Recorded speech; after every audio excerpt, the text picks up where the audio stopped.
invite a lot of problems at workplace if people don't know you're not born again. Because you've not identified yourself as so. He doesn't seem satisfied with your... He's not satisfied. with your zero tolerance to gifts. It's also, again, a mindset that you have to ensure that you know I'm born again. It is you that knows you're born again. The others don't know unless you tell them, unless you live as a born again Christian.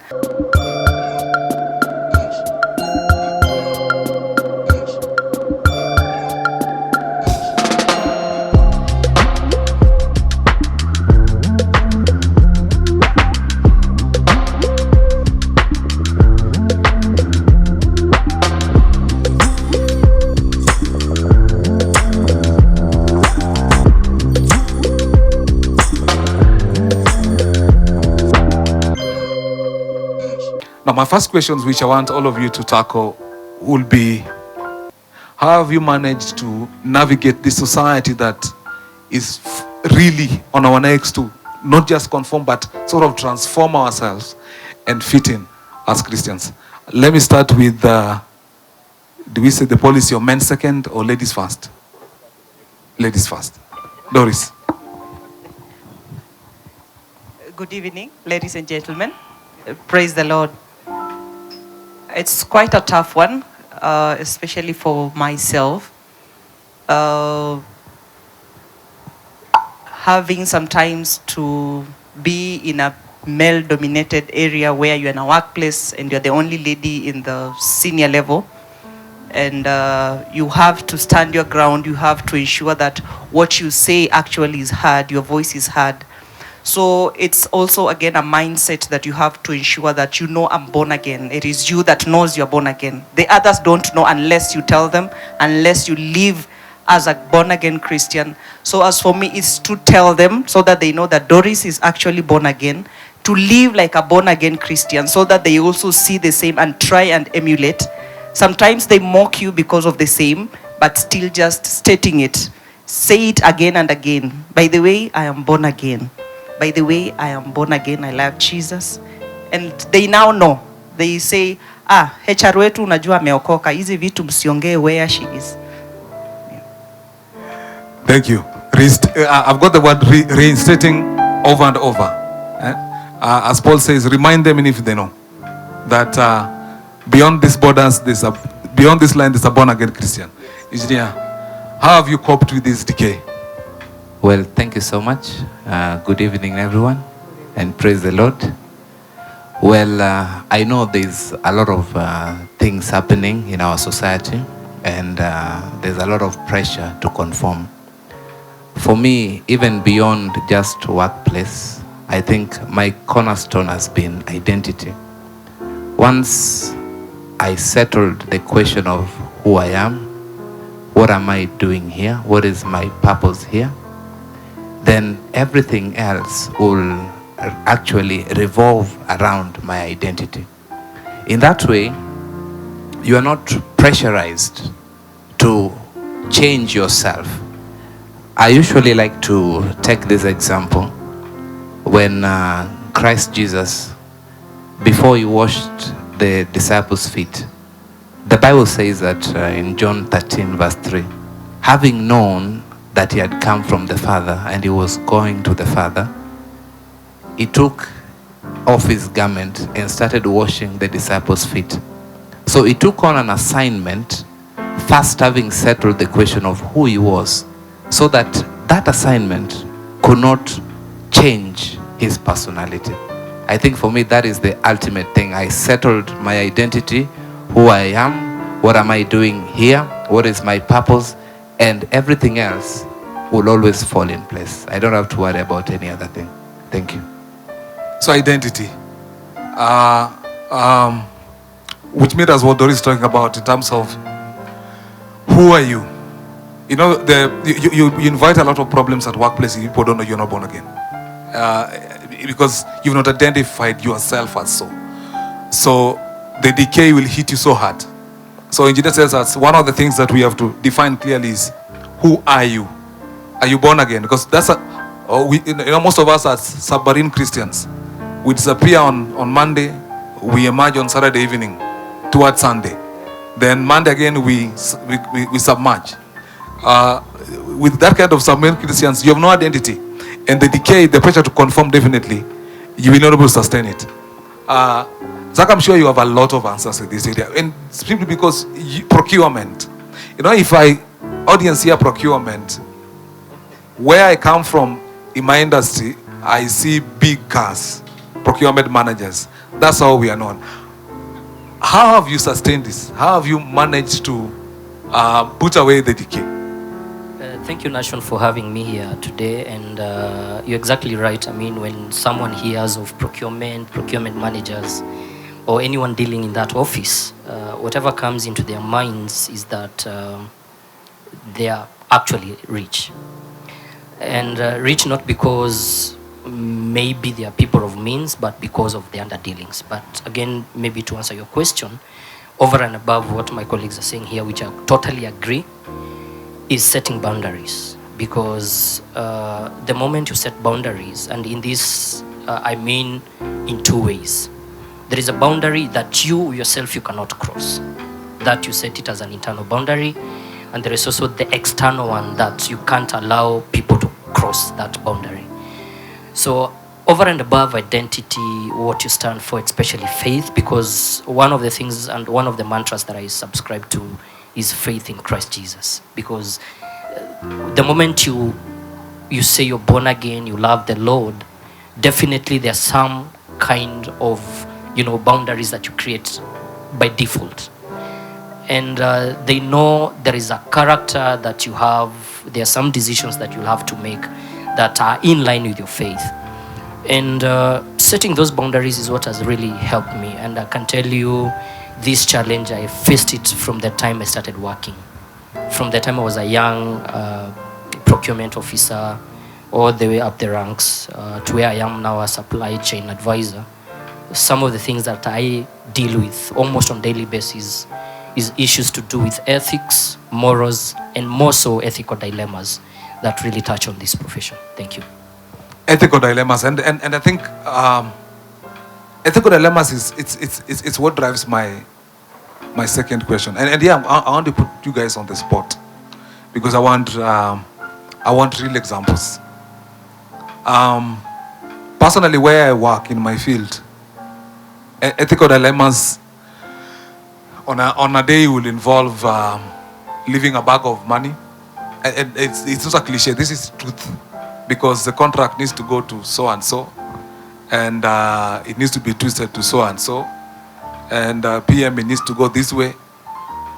In your years of experience, I don't know, I have introduced you with your companies, but I know you have more than 1 year of experience, and I'm sure you've moved jobs. So the examples you'll give me is not tied to where you are, okay? Temptations at workplace is an everyday thing. I think in this century, it's almost an everyday occurrence that happens. Without going into much details, just give me one or two things that you have faced as a Christian that really touched on you standing on your ethical grounds, honesty, and tempted your Christian faith. This time I want to start from procurement. I know there are a lot of examples that side. Fair enough. And I want to say that procurement is one of the areas whereby actually you're not only faced with temptations, you're also faced with tests and trials. So you get a barrage of all kinds of affronts and assaults from everywhere. Be it a test, be it a temptation, be it a trial. Now, the biblical understanding of the three is very clear in terms of where does it come from, whose is it targeted to, and what's the end result of it. Now, in terms of, if I go directly into the temptations, and temptations comes as a result of your mind, your thoughts, and everything that, goes around your mind, because you invite it to yourself, as opposed to tests and trials. And I'll explain that in a bit.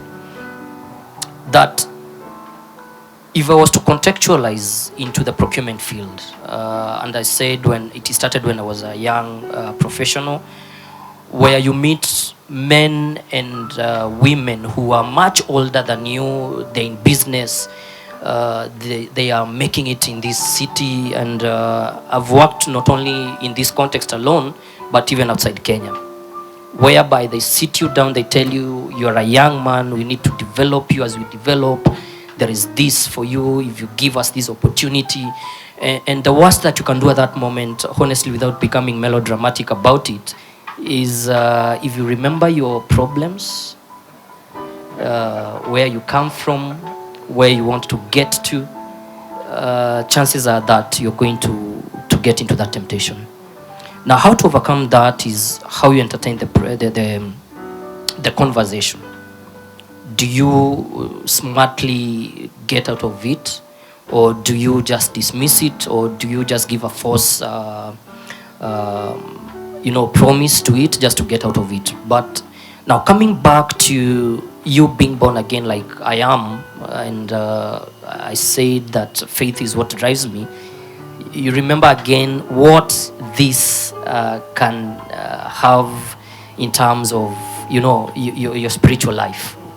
What does it mean in terms of how does God see me in this? Does this really make me go in line with what I subscribe to as a Christian? And I can tell you for sure it's not easy. It's not really easy, I'll be honest with you. But what drives me and what kept me going during those days is the know of that actually I have to really stand for what my Christian faith says. That I cannot engage in underdealings. I cannot also engage in corrupt way of issuing or giving contracts, or even giving and leaking out information that would be the advantage of the person who's promising me good things. Now, the now and how I get this that is being given to me is what now becomes what I was again saying, the ethical dilemma that you can get into. But just directly to answer you, I mean, what really made me stand during those days is what I remembered is written in the scriptures, that unjust gains, the Lord hates unjust gains, the Lord hates unjust scales. So in this case, my scales, I'm not in business where I'm using the scales, but my scales are what the tools of work that I have, and these are the opportunities also, including information that would be of the advantage to the other person to get a contract, not in a very good way. Zach, I know you are. I have a bit of history of what you do. There is pressure. I am sure there is pressure. Like, I mean, this should go here, twist it a bit, Nation wants this to go to his village. I mean, how do you navigate it on a daily basis to ensure that your Christian life is still intact? Well, you still have a job, because sometimes you can stand in the way and there is no job. How do you navigate it? Well, thank you so much. I want to say it's not very easy. Like currently, I manage tenders for almost 450 projects, and all those tenders must be approved through my hands. Now, let me take you back how I got this job. One of, when they were doing the interview, they have to call your bosses. So one of my bosses was called, and he said, if you want somebody who will not steal from you, that is a person. This week alone, a contractor that I handled, we were doing one of his projects. It was worth around 650 million. And the reason he called me, he has been calling me. He even called me today for one reason. He told me, I want to offer you a deal. In fact, we are meeting with him tomorrow. Not that I'm going to accept it, but the reason why he really insisted that he wanted me is because there's a time that he had raised an interim payment certificate, and the value of works was about 40 million. What was raised was about 70 million. So we met somewhere, and he told me, I'm putting 4 million in your account. these things, and of course, you know, the way we do things, it's very untraceable, you know. You can do that. So I told him, this is very difficult for me. I may not be able to do it. Because once I do it, I will not be the same person that is talking to you. And of course, pressures coming from different places. One of somebody was as well called me and said, why can't you help that person? Somebody my senior. Then of course I told him, this is your boss. You have to be realistic with him. You know, it's maybe your job on the line. You know. So I told him, sir, if I steal for you, what will prevent me from stealing from you? And that question really took him back. And he realized what would make him not steal from me. I told him, I'm capable of stealing from you a lot of money, by the way. Because one thing is for certain, there is no honor among thieves. And so what I did is I took a leaf and somebody came in and signed those things. And I kept my integrity, and my integrity kept me. And that's why I can pitch for any job from where I'm standing. Thank you. He took a leave. You know that it reminds me. I have a friend of mine who's he's not born again, but you know, I don't know whether there can be ethics without salvation. That's topic for another day. So he gets his job in the port, Mombasa port, very senior job, and it's one of those that is really ethical, but it's not the Christian ethics. It's just, this is my policy. And he goes to the port and brings that his ethics to the port. And you know, first time they came, this is what is on the table. Guys, me, I don't do these things. Next time, higher. That time, they told him, listen, all the way from MD down, everyone is sitting. You're the one remaining. He took a leave as well. He took a leave and said, let someone else sign. So I don't know whether that's that, because it's a dilemma. Your boss is in it. Your signature needs to be on it. You're a Christian. Is that the time to take a bed rest? Probably yes. Probably. I would agree with you. It may be the time. Doris, and I can imagine, HR, how many applications on a daily basis. Probably there are some coming your way from this team. After this, I won't be surprised. The pressure to hire wrongly, you know, I wanted to say my sister, but my sister is here. Let me say my sister. My cousin has sent her CV, eh? And so, Doris, you know, my cousin has sent the CV. Please, you know, we are in charge. So, how do you survive to ensure the person that deserves? Because that's what the Lord wants. That's what Christianity is. It doesn't matter who that person is. The person that deserves to be hired as a HR manager for BOM Hotels, that person is hired. How do you navigate this pressure from people like ourselves, family, and probably your bosses? Wow. I have one, the most recent one, and that was from a very senior, very senior. And they sent someone. Of course, they know the CV will not come to me directly, so they sent it through someone else. We tell them we receive all the CVs through our careers email, so it was sent to careers email. I didn't have a look at it because after all, it wasn't, you know, the way I look at your CV and it's like, not good enough. Equal to. And unfortunately, that's what happens to some of our CVs. We just look at them and we don't go through them because they don't look good enough. Anyway, the CV is brought to me again through my assistant now. She says that I've been given this CV to give to you. So I said, okay, who gave you? He said, the GM. I said, okay, fine, no problem. I'll have a look at it.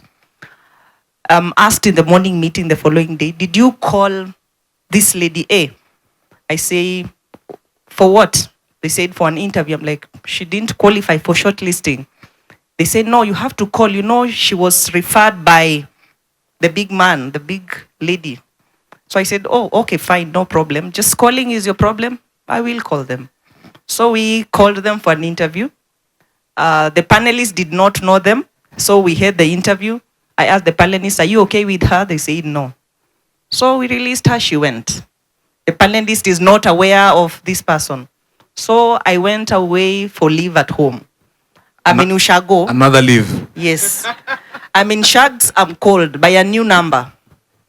Hello, is this Doris? Yes. I am so and so. I'm calling to find out about this lady A who did an interview. How was it? By the way, I'm like, I think I know this name and it's a big shot. I'm like, yes, I remember we did an interview. However, I can't tell you how it was as at now. I was just buying time because I'm like, what should I tell her? I told her, give me time next week. I'll be at work. I'll let you know. Next week, I came to work. I forgot to call because I was busy. Then she calls me. She says, did you call her? What was the outcome? I told her, you know what? She did the interview. She did not pass. So if you want her to be taken, then she has to come and do a food trial because we do cooking. If she passes, we will consider. If she doesn't, then too bad. You know, again, it's a big shot. My GM is called. Why are you not recruiting? Why are you not picking on her? And now pressure begins to pile. When everyone is calling, the big shots are calling. And now you just have to make one tough decision and say, you know what, Mr. GM, if you want her, this is my recommendation from a HR perspective. She does not meet our minimum requirements. So pick her, it's fine. If you don't want to pick her, it's fine. She was picked, by the way. She was picked. Picked by the big boss. Yes. But from my end, the only thing you can do as now HR and as a born-again person is to give your recommendations and say, this is my position. Yes. Yeah, you put it on record. I do it all the time with my clients. However senior, big, this is what I think, but you are the client, you decide. Anything happens, you cover yourself. Yes. Excellent. I want to open this discussion to you people. I know you are working, and I really want to hear your perspectives. How have you handled these ethical issues, temptations at workplaces? I know I don't have a banker here, but I really wanted a banker's perspective. The money people, the people who count money on a daily basis. Okay? How are we dealing with these things in the workplaces? And I really want to invite... we have a banker at the back there. Mr. Yongo. Thank you. I think from what the panelists have said, you must stand your ground. That is one. And always remember, for us, whatever you do, when the auditors come knocking, you are on your own. That your signature will not just take you home, but it will also take you even to, maybe even to jail. So you must stand your ground. The pressure will always be there. Some of it may be coming from the MD. One thing that I learned in my previous life, I had a manager who used to tell us, she was a credit manager, she would decline loans from the MD.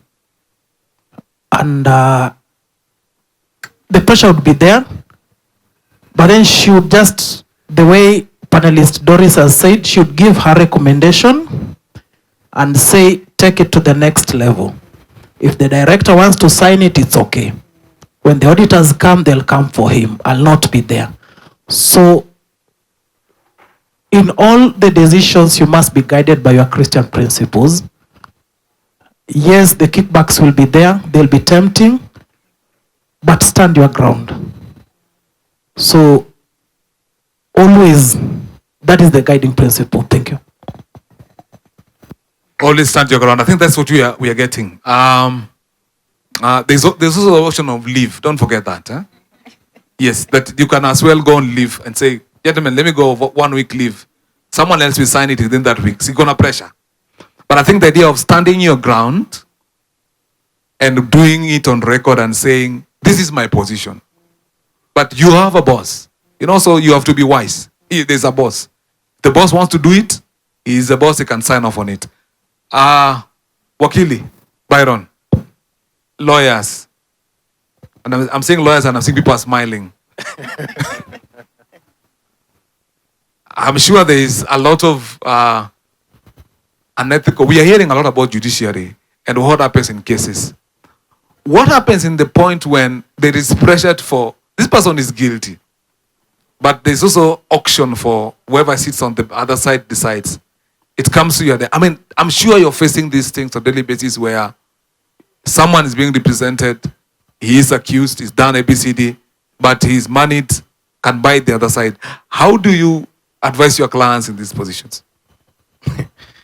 Number one, ethical questions will always be there. For lawyers especially, one of the things that you have to remember as a practicing lawyer is that these things will always come back.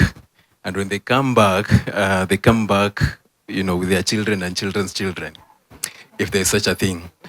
From a legal perspective, we usually say that there is there is black and white and gray. So most people will want to hide again, in the midst of the gray. But as a practicing Christian, you need to remember first that I'm a Christian. Before I became a lawyer, the first thing that will identify me is my faith, is me as a Christian. You remember the journey that you're walking, that at the end of the day, you won't be remembered for the legal thing, but what you did for that person when they were in need. Because when you occasion an injustice, it's not just for the benefit at that point, but there's somebody somewhere who's crying because of what you have done. It's interesting that you put the question for legal, for defending a guilty person. Well, what we usually say is that you don't know whether he's guilty or not.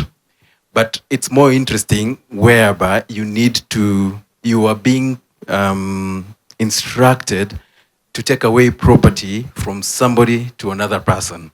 Now that is even more black and white.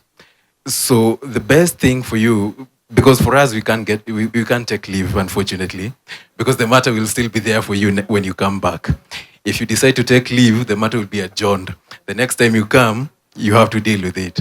So you have to take the bull by the horns. This is right, this is wrong. And if you stand your ground from the very beginning, clients know.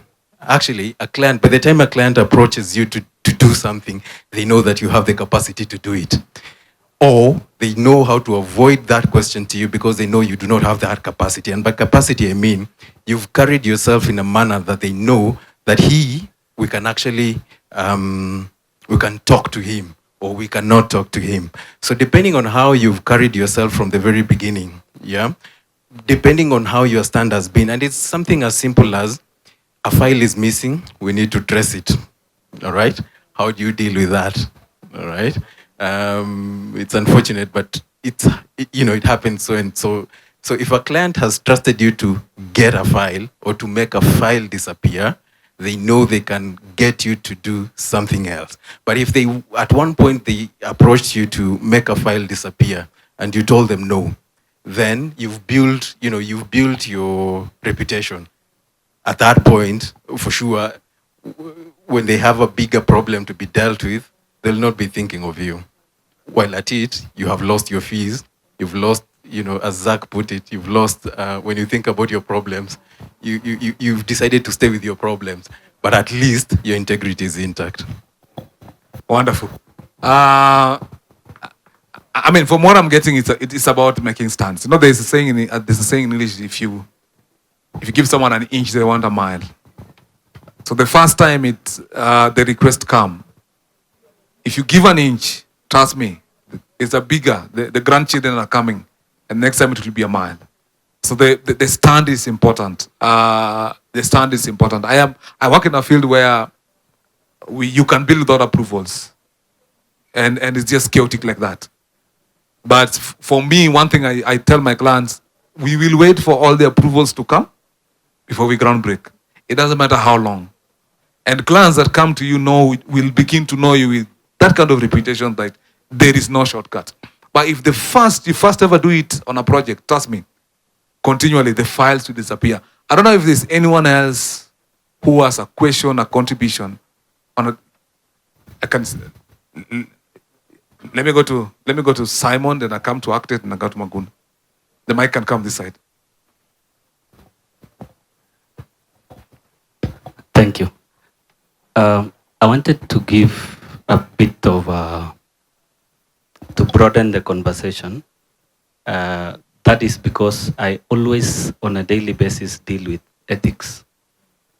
My background is in fraud risk management.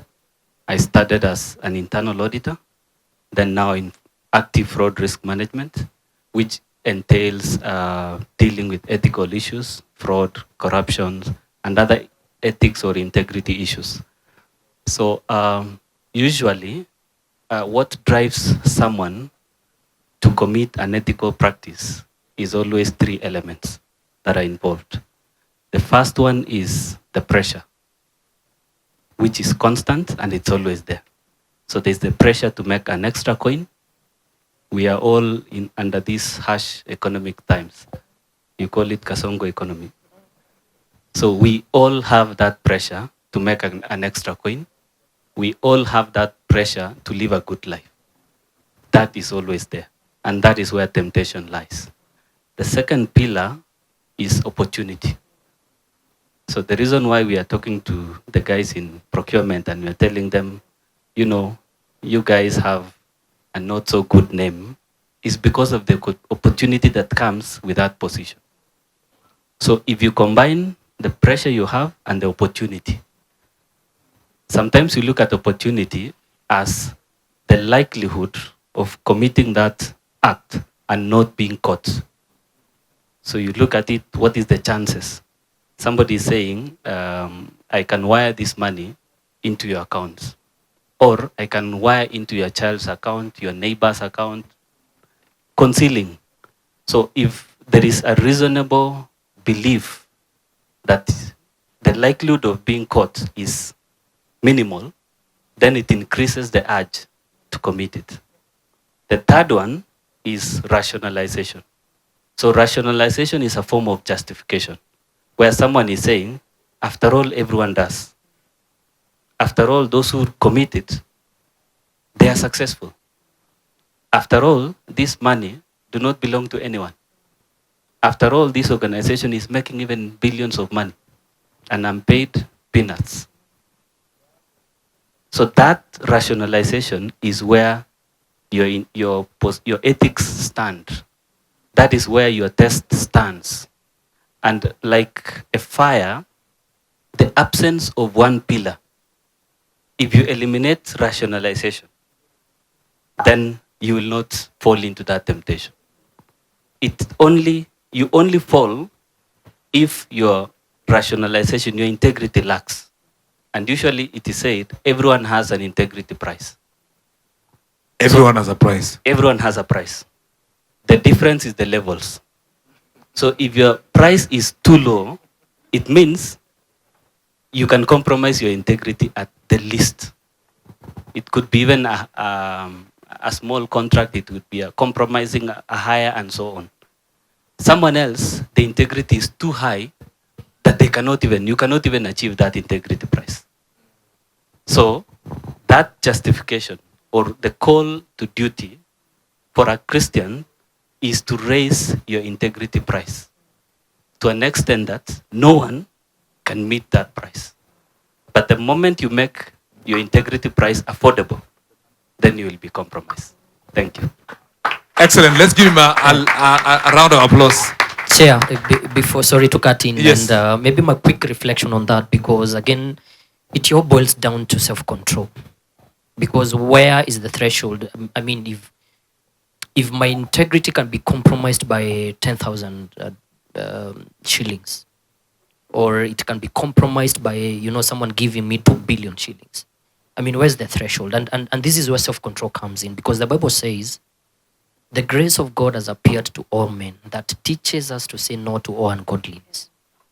And it goes on to say that we need to live self-controlled lives in this present age. Why this present age? Because such opportunities come and such avenues come where you can be, you can be in a situation where you're being tempted or tested to really compromise on your integrity. So self-control is very key. And this is one of the things that has really helped me. And not only on monetary issues, I mean, even including, my relationship with my colleagues in the workplace, Currently, we live in a world that is so lascivious, too much, to an extent, people even forget their marriage vows, for example, in an office place. So self-control is very key. And sometimes, you know, where do you say that no, no matter how much is offered to me, or no matter what comes to my way, I'll still not, you know, compromise on my integrity. Wonderful. Rationalization, which is important as well, because sometimes we say, no, I think Mungu amenionekania leo. Ameona nilikuwa na hii shida. This is an answered prayer. Yes. But Chair, This is an answered prayer. where do you draw the line? You see, like lawyers, they will practice the legality side of the law, but will downscale the moral side of the law. Maybe let me give this example. Someone was told that do not pluck the apple from the tree. So what he did, he took a ladder, climbed the tree, and ate. Then he was asked, why did you eat? He said, I was told not to pluck. I was not told not to eat. So where do we draw the line of rationalization? You know, that's a very important thing, because most Christians, having found a justification for their sin or their compromise, they end up doing it. And after some time, they realize that they're in a web of things that it is even impossible for them to come out. That would be a very important thing for Christians to really realize. It will help them. Rationalization. Let me pick a question from architect, and then I go to, or you can give it Mr. Mgun, then come to architect here. Okay. All right. Just going back to what was being talked about. This is from a personal experience. And first, let me start by saying good organizations run on systems or are systems and processes dependent. Bad organizations are people dependent. Not that people are not important, they are. Let me give an example. So a while back when I was in the corporate world, I was responsible partly for hiring some people into my team. And they had excelled in other companies, so they were known. But I was being told, this is obvious, it's easy, just let's hire them. But they come with experiences that you don't need. They're not too much of experiences you don't want in the organization, what we are talking about. And at the beginning of when I got employed there, I had the latitude to actually reorganize that department, including putting the processes that we thought were going to take us where we are going. One of which was everybody working in that department had to take an aptitude test. And what then happened was these very experienced people came and they took that aptitude test. And they failed spectacularly. And you know, these are people who the CEO had brought, different people had brought, you know. They're trying to help you in a job they've given you. You know, why have a dog and bark at the same time? So I'm there working, but they're also trying to. So I took the results to them and I told them, here, everybody else who is working here has gone through this. So one of the things that is crucial for people to avoid pressure is to ensure that the systems work. And then the other thing is, you can have systems, but we also say, if you don't inspect, do not expect. If you don't inspect, do not. So, in my consulting job, this is another example that just fits in. I have this client. They had an issue, they had a problem, they had set up, and it's always a problem that happens at that point. The moment things start going wrong in a company, it means you're growing, because now the people who've set it up are getting impatient. They want to now sort of reward themselves with a day off and all that. They've hired other people. But when it was them, they had the integrity. But everything and the systems they had were organic. They are carried in their head. They are not anywhere on paper and things like that. So I came and I said, let's put your systems and processes in place. We documented them. So we did processes mapping, sorted everything out. Everything worked. Put the job descriptions arising from that. You know the processes that normally happen after that. Everything was perfect. Then here is what happens. I say to them, if you don't inspect, do not Expect. So they said, we have a budget for an auditor who will be our internal auditor and also systems auditor and all that. And they'd even agreed on how this person will be working in the departments, just making sure things are working. And you know, like those who've worked in banks, if you fail to audit, kazi inaisha. So these guys were also going to do similar thing for a different organization. They were in different industry. Then, sensing the heat, the person in charge of finance resigns because he knows now here I'll be caught up with. They'd been playing with manipulating figures. So they went. And these guys decide, wacha huyu auditor atushikilie for the time being where? In finance. 2 years down the road, they'd never filled the position of. So the person had been interviewed and passed an interview for audit. But they've come in and they have been bandiquad there to become the what? Finance. So you've got systems, you've got processes, nobody's inspecting. The one who's meant to be doing it is doing something different. And then that person came and connived with other people to start diverting clients from this company to a company they have set on the side. Because they did not. So you can have systems. But if you don't inspect, there's no point of having them. But remember again, the best companies, the best organizations are what? System dependent, not people dependent. You can replace, it's just like McDonald's. You go in, they show you what to do. Somebody moves away, they bring the next person, they take them through the orientation, and that person begins to perform at the same level as that other person who's left. Because they're not dependent on the person, they're dependent on. So for you to reduce your pressure, systems. And then just make sure the people who are supposed to inspect your systems are also active. You know, God is a God of order. God loves law. Systems and processes are part of law, isn't it? So, and we are created in His image. So don't go and leave. Just make sure the systems are, and just make sure that somebody is doing what? Their job. Inspecting. Yes, thank you. Thank you very much. Systems. I think that's how one of the ways we can beat it as Christians. We just say, this is a system we agreed. Whatever you want is not meeting the system criteria. So it's a no. And as I said, there's a English saying as well that order is heaven's first law. So systems are good. Architect. Buildings are collapsing actually because of unethical architectural issues. A slab is not supposed to be cast. Architect amesema koroga. Okay? Kwa sababu, I don't know whether you've had these issues. First of all, he's not referring to any of my projects. My question, though, touches on ethical issues and ethical dilemma. Being gifted is not bad. We all like gifts.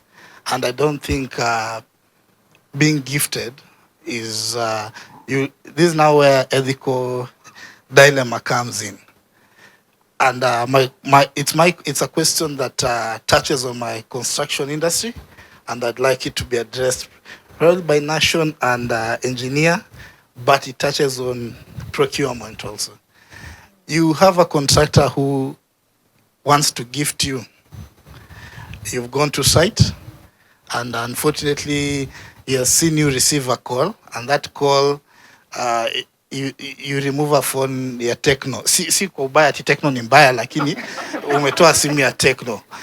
So the next time you come to site, the contractor says, Bwana architect, I have a gift for you, and he gives you an S24, new one, brand new, And it's not really connected to anything. He's not requesting for anything. But this is a gift he's giving you. How do you treat gifts from contractors as consultants? Because that question is not just coming from me, but it is a question that is also asked during our registration by the board. How do you treat gifts from contractors? And I think it will touch definitely on your ethics, because gifting is not bad. Even for them, they'll tell you gifting is not bad. But how do you treat it from a contractor? So from your perspective, kindly assist. Yeah, I think for because I'm the moderator, I'm not answering questions. Yeah, but tied to that is the festive season of Christmas. Okay, well that's where sometimes it begins for us in the construction sector.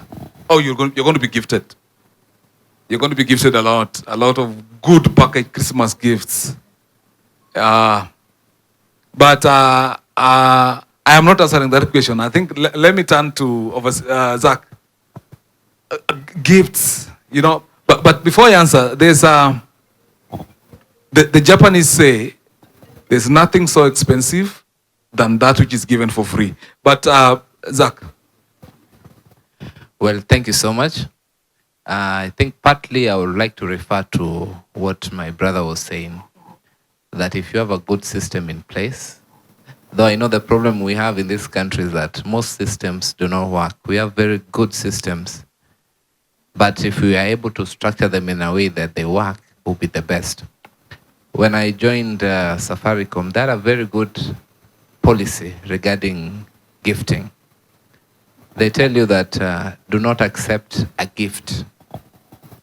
But in the case that you see that it is impolite to receive that gift, you can receive it, but you have to declare it, then donate it to the foundation. You see? Donate the phone, S24. S24 to foundation. To the foundation. You see, the one thing you have to ask yourself, you know, in as much as the gift may be harmless, but I can tell you for free, inadvertently, once you've received a gift from someone, there is a way in which your judgment concerning that person may change. It will change inadvertently.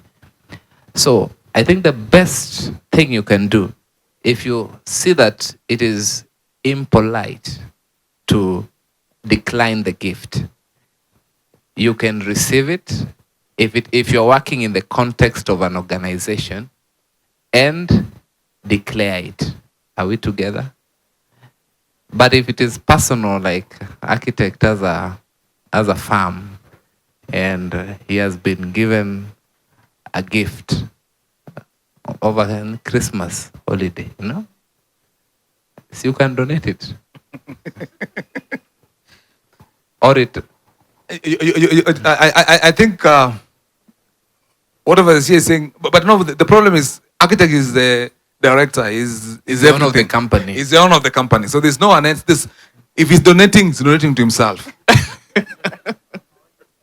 Yeah. Where's the mic? Let me add something as we get the mic to the person speaking. I'll not talk from a contractor's perspective. Let me talk from a team member's perspective. Some of us are not yet there where we have our own businesses. You are just someone very junior in the organization, right? I'll use the hospitality. We give tips, right? You go to hotels, you give tips, you leave it in the book, in the folder. Do you? Or you don't? We do. Is that a gift? Do they always return it back to you, or do they take it? Do you think they go and tell the management, I received this, or they pocket it? Do you think we don't see it through CCTV, or we see? But do we follow to ask them how much you received? No, we don't. Now, another case. This guest comes, they have this big suitcase, and they're leaving. They are going to Masai Mara or going back home, and they're saying, we can't go with these things. We are leaving them to this housekeeper. They really did a fantastic job, and we're leaving it to them. We need this gift to be declared. Declaration is important so that it kills that gap. That's why we say, he said about systems and policies. That is why for us we have the declaration policy. Declare. Just say, Nation has given me this phone, and that's all. We won't take it from you. It's yours. Yeah. Sam. Thank you. I think that's a very important question that calls on us as Christians to tackle it. I liked what he mentioned on processes, but the fact is that in this country, processes are not working, and that's why I think we are here. Even the organization where I work in, I can tell you I deal with compliance, and processes are not working. You find the issue of gifts, the way Zach is my colleague in Safaricom, we say we declare. But even at top level, people receive and they don't declare. So I can tell you that that is a very critical thing. But going to the exact point, you're an architect, you're supposed to supervise this contractor. That relationship, because the pure reason why gifts are a problem is that relationship creating a conflict of interest. By that S24 iPhone you receive, already there's a conflict. You look at this person in a different way. You appreciate them. And you will overlook so many things in that project. Let's be very honest about this thing. The simple thing for me, I would advise in such a case, stand firm, even if the organization, like us, we say, accept, Safaricom says, accept low value merchandise. Where I work in M-Pesa Africa, we say totally zero gift policy. So I would encourage all of us to accept zero gift policy. It's very, because the salary you get is enough, or the fee you receive from your project is enough. That thing is very tempting. Go and compromise. It will be presented in court as an evidence of some compromise you undertook. And once your reputation is destroyed as a professional, you are done. So for me, I would encourage that no gift policy. Wonderful. Why are we not clapping on that point? Or you can, before I come to the two gentlemen, architects, sometimes we encourage that the contractor gives the gifts at the end of the project. Because one of the levers of influence is reciprocation. When someone does something to you, naturally, you always feel indebted, that you owe them. So it's one of the key levers, and gifting is one of the levers of reciprocation. So if I give you something, you sort of think like, I owe you something. So you'll want always, when I come with request.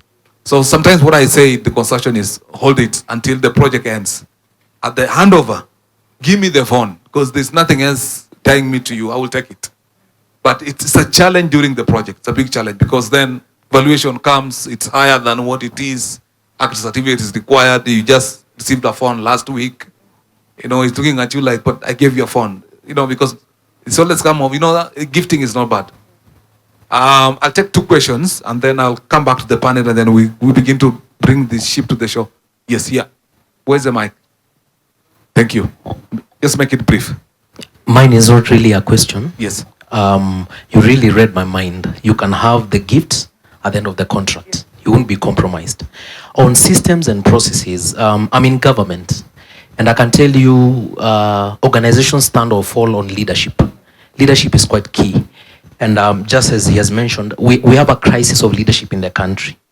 And I feel as Christians, one of the things that we really take for granted is our responsibility in these organizations in terms of prayer. We have the opportunity to pray for good leaders. If you have a good CEO, I was reading Proverbs 29:2, and it says that when the righteous rule or are in authority, the people rejoice. But when the wicked are in authority, the people mourn. So I feel we have been quite naive as Christians in standing in the gap in organizations in praying for good leadership. I'm in a constitutional commission. 6 years term for commissioners, they go, another team comes in. Even when you look at the interviews and that have been going on now, you can even read online the murky stories that are up with the interviews and everything. So we have a responsibility to pray for leaders. If we get good leaders in our organizations, the Christians will thrive in those organizations. Thank you. Pray for a good boss, a Christian boss that will give you zero ethical issues. Powerful point. I wanted to help the architect because... Okay, help him further. He doesn't seem satisfied with your... He's not satisfied. with your zero tolerance to gifts.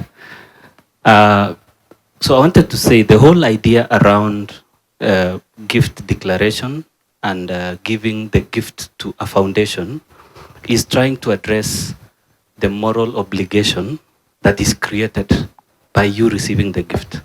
So that moral obligation that is created in you is very natural.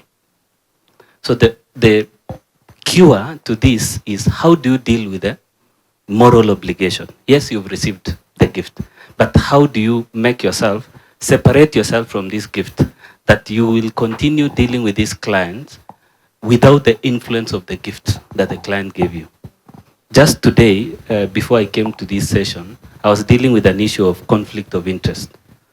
And conflict of interest is unethical, but at the same time, it doesn't mean that we can exist without conflict of interest. So the whole issue around it is, how do you treat it? So it's the same thing as gift. If you can develop a way of eliminating the moral obligation, for example, you as a contractor, you've given me a gift. You gave me a gift on the 25th of December. I received that gift. But then I put it somewhere. I know this gift I'm going to donate to someone else. But you as a contractor, I will invite you when I'm going to donate that gift. Then I also provide another donation. Then as we are going to gift that to someone else or to a foundation, I'm telling you, the gift you gave me, I am adding this, let us go and donate. We have zeroized that game.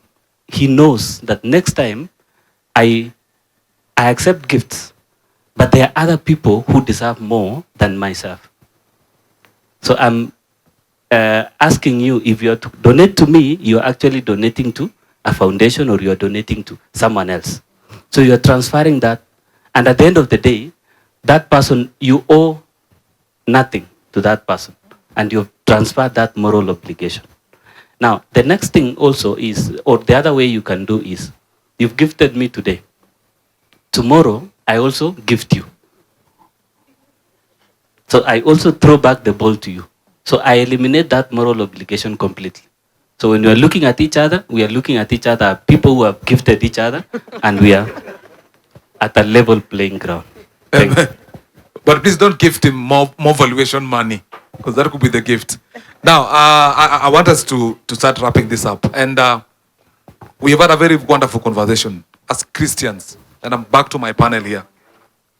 Whatever we are discussing, you realize that it's likely going to lead to isolation in the office. It's a chance, because you're going to be looked at, the holier than thou seated at that office doesn't accept gifts, doesn't do what, doesn't, because then, and yet you still have colleagues at work, there's still team building, there's still a lot of things that you need to make. How are we going to survive as Christians? Are we running ourselves out of jobs by being strict? Because there's that chance, because you're going to be labeled. How do we keep this intact, this integrity life that we have, do things the right way, but still, as Paul says, we are still here on earth. We still have colleagues at workplace, but still be able to interact at workplace with your colleagues. Let me start with Zach. How do you balance it? Well, one of the most explicit examples that I find helpful in this context is in Genesis chapter 1. The Bible says the Spirit of God was hovering over the face of the deep, the darkness that was there. And from there I drew a policy that you can have contact without contamination, presence without pollution. And we are actually there so that they may be able to see how we conduct our lifestyle, so that that conduct may be able to inspire them to be different. In this context, I'm not saying that you fix yourself in a compromising situation. As we all know that you cannot minister to your temptation or addiction, but you can be present in their situation. For example, we were doing an anniversary for one of the events, And while there was a cake. There were some people at the corner with drinks and everything. But I managed to come. And as I was sitting in one of the table having a discussion, and they were asking me, "You don't drink?" I said, I don't drink.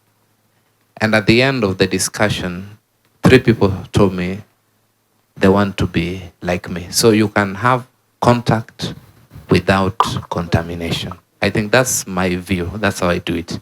Thank you. Thank you very much. Contact without contaminations.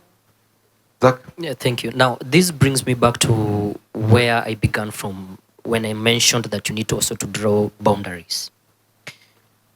It is true that we live in a society whereby, I mean, you'll meet all sorts of lifestyles in terms of, you know, the corporate setting, the workplace setting, the business setting. And the decisions that you make at that point, and you make it, you know, deliberate to known to the people that these are your boundaries and these are the areas that you don't cross. Now, I've managed to be in situations whereby discussions are way off. I mean, in terms of morals. People get into coarse jokes, people get into sexual jokes, people get into very ungodly talks. And from the moment, you know, they know your presence is there, you standing for on the side of the Lord, they are quick to change the topic. And sometimes, you know, you have to really be, you know, deliberate about it. Now, separation is one thing, but I remember in the sayings of the Lord Jesus to his disciples that you may need to live as wise as doves and also as shrewd as the serpents. Meaning, discernment is key, that in this area I cannot engage, in this topic I cannot engage, and in this discussion I cannot engage. The other bit is about being in salvation. There is a grace that comes with salvation, honestly. And the truth is, if you're not rooted in the Lord Jesus, you might actually not be able to fight and to overcome. The reason is because there is something that happens in the spiritual realm that whenever you're born again, the Lord kind of builds an impregnable wall around you that for some reason, when you get into a discussion somewhere, people are discussing, you don't know the topic of discussion, but they all of a sudden keep quiet. Or maybe they change the topic. Without, you know, separating yourself too much, because you can't live without, you know, interacting with people. But honestly, what you need to do is to know when you need to draw your boundaries and make it so deliberate that they know in these areas you cannot cross, they cannot involve you, even some of the projects that go around in the office. And sometimes, you know, that separation and segregation, you know, is what makes people really not able to discern exactly when to separate and when not to separate. And again, striking that balance that they don't, you know, label you like you're seeing them to be too much of an evil or advocates of the enemy, but also striking a balance where if you are self-introduce the agenda of the Lord in their discussions, they are quick also to take you with a lot of authenticity. Wonderful. Separation. And on that, there's a difference between separation and isolation. Because sometimes we isolate. Okay? There's a difference. Most of the times, if you isolate, there are going to be problems. But if separation will be very powerful. Doris. I believe one thing, we do not live in a vacuum. As Christians as well, we don't live in a vacuum. You are not living in a bubble. We're living in this real world right now. And these challenges that we face them every other day. The Bible tells us, flee sexual immorality, for example. And what do? We condone. We are like, you know, the way he's like, you know, Doris, I love your eyes. You look pretty. I love your dress. Why can't you do it? Yeah, they're like, thank you. Thank you. That's what we keep saying, right? Instead of just telling this guy, you know what? You don't entertain it. But what we always do is we just smile away. As Christians, we politely smile away and say thank you because you've been given sexual comments. Remember, as for me, my team members know that we tell them, even if you smile at me, I can sue you for sexual harassment. So please, don't just come and give me those funny, funny smiles. I could actually say you are harassing me sexually. Because it is true. Sexual harassment comes even right from the smile, not just the touch and all that. So in as much as now I have the law that protects me and helps me, we have to be careful as well. In as much as you're not in a vacuum, know your boundaries, know when to say no, know what to entertain. I work in an industry where we have interns. We say in the hospitality industry, interns come and they go. They come and they go. So it's a cheap steak. So for men, you have Lady A today.